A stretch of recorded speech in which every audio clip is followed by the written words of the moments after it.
Where did it go? Invisible water. That sounds made up. Clouds are water? Follow the water?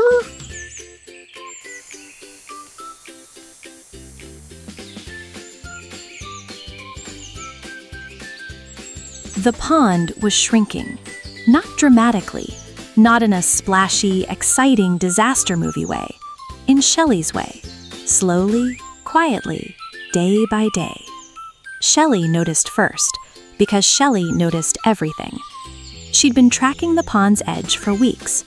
Every morning, she'd walk her same familiar path along the shoreline, her 4 sturdy legs leaving gentle tracks in the mud.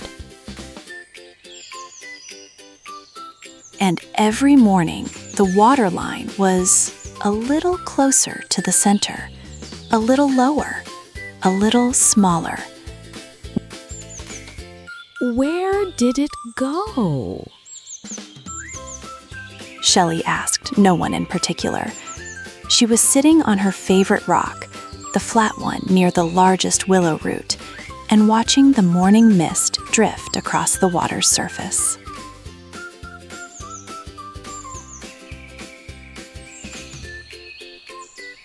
The mist, which was water, obviously, but water in a different form. Shelly had spent her whole life being slow, being quiet, being the one who noticed things that happened too slowly for everyone else to catch. And now she had a mystery.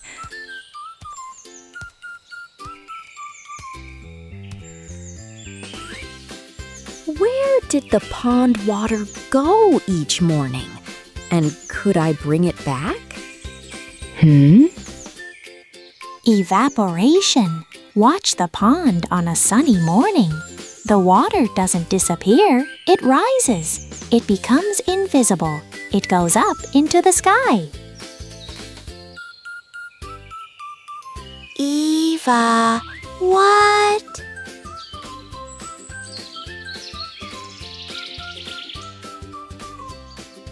Invisible water. That sounds made up. Aha! It's not. The sun warms the water. The warm water turns into vapor. That's water so tiny you can't see it. It's like steam from a pot, but invisible. It rises up and forms clouds. Clouds are water?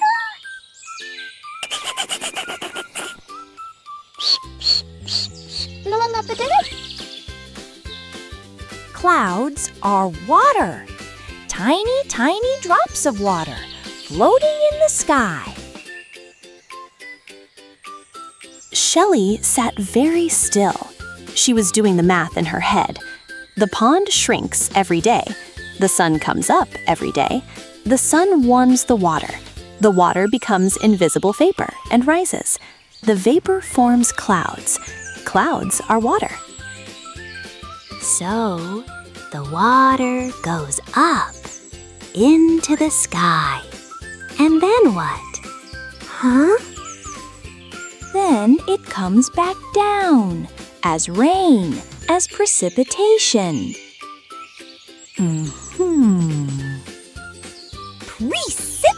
That means falling down. Precipitation is any water that falls from clouds. Rain, snow, hail, sleet. All water falls from the sky? Eventually, yes. It's a cycle. Water from the pond rises to the sky, forms clouds.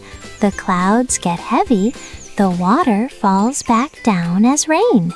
The rain fills the rivers and lakes and ponds, and then the sun warms it again, and it rises again, forever. Shelly went very quiet. Not her usual quiet. Thoughtful quiet. Processing quiet. A cycle. Water cycling forever.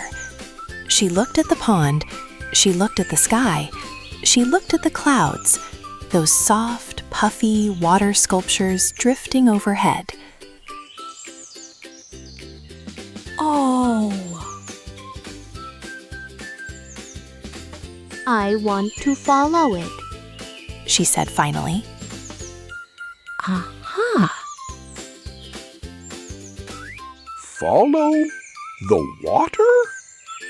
From the pond, up to the sky, through the clouds, back down to the ground. I want to follow one drop of water and see where it goes. Everyone stared at her. Oh! Oh! Shelly, you're a tortoise. You go slowly. How are you gonna follow water into the sky? I'm going to be very, very patient. Aha. The journey took 7 days. Not because the water traveled for 7 days. Water vapor can drift across continents in days. But Shelly moved at Shelly speed. Slow, deliberate, 1 foot in front of the other.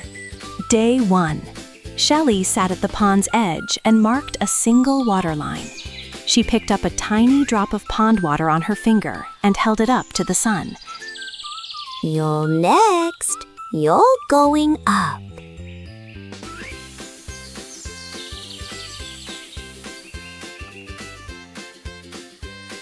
She watched, and as the sun climbed higher and higher, the tiny drop on her finger shrank and shrank and shrank. By noon, it was gone, evaporated.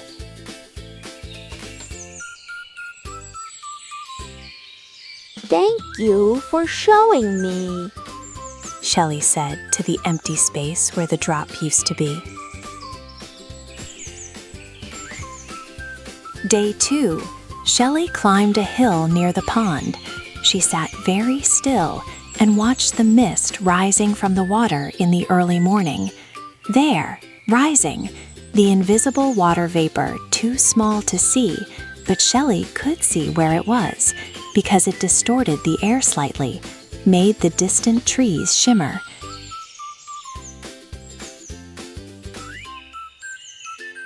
It's like a secret, water hiding in plain sight.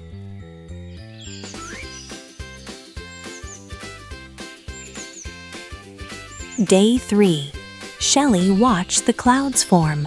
She watched them grow from wisps to puffs to great towering mountains of vapor. She'd never really looked at clouds before. She'd seen them, yes, but she'd never watched them form. Never noticed how they built themselves, layer by layer, drop by drop. The clouds are made of water, she said softly. Yeah. The clouds are made of water. Each cloud is a billion tiny drops, and every single drop came from somewhere. A pond, a river, an ocean, a lake.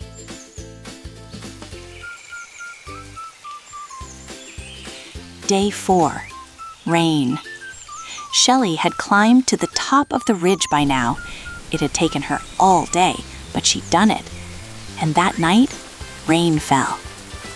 She sat on the ridge and let the rain land on her shell.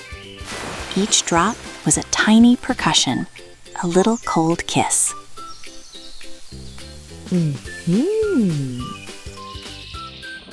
You're back. You went up and you came down. You cycled.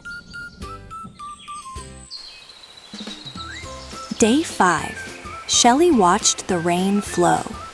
Down the ridge, into rivulets, into streams, into the pond. The pond, which was filling again. Not all the way, but enough. The water goes up, but it doesn't leave. It comes back down. Different path, same water.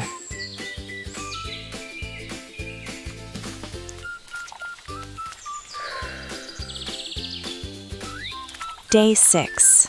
Puddles. Shelly noticed puddles everywhere.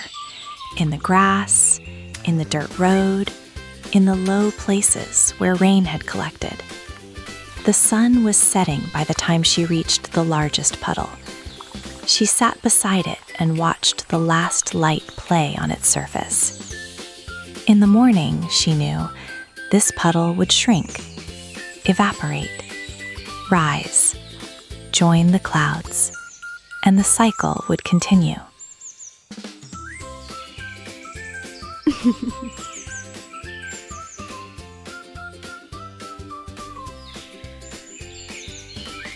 Day 7.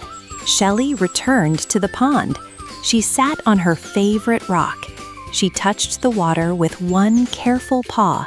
It felt the same as it had 7 days ago, but she wasn't the same. I followed it. She announced when the others gathered that evening. You followed it? Into the sky?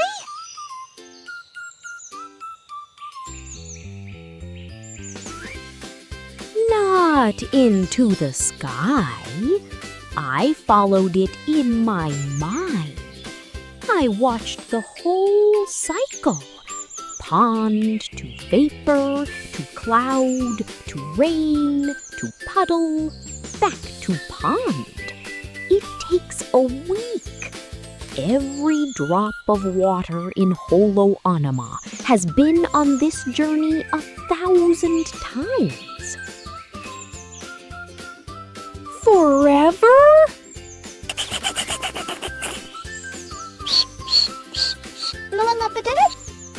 Forever, the same water, cycling and cycling and cycling.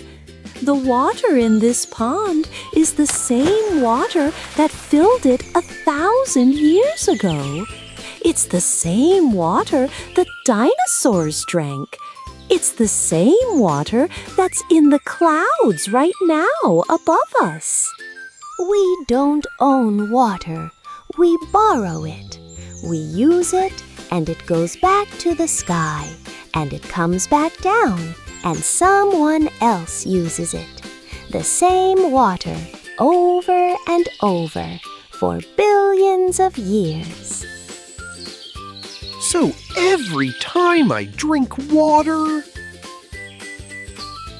Huh? You're drinking the same water everything has always drunk. The same water will be here long after we are gone. The next morning, Shelly sat at the pond's edge and watched the mist rise.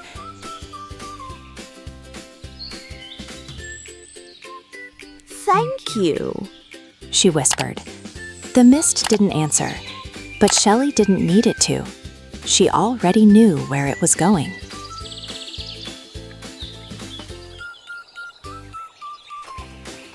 The water you drink today is the same water the dinosaurs drank. You share it with every living thing, and you'll share it long after you're gone. Before you go, look up at the clouds. Every cloud is made of water, billions of tiny drops that rose from somewhere on the ground. And when those drops get too heavy, they fall, as rain, as snow, as hail. That water will flow to a river or lake or ocean, and then, someday, it will rise again.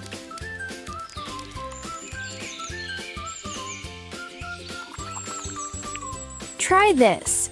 Pour a cup of water and leave it in the sun. Watch it shrink over the day. Where does the water go? Comment below. What's the longest water journey you can imagine? Next time on Holo Anima, The bees are gone, and suddenly the flowers are dying.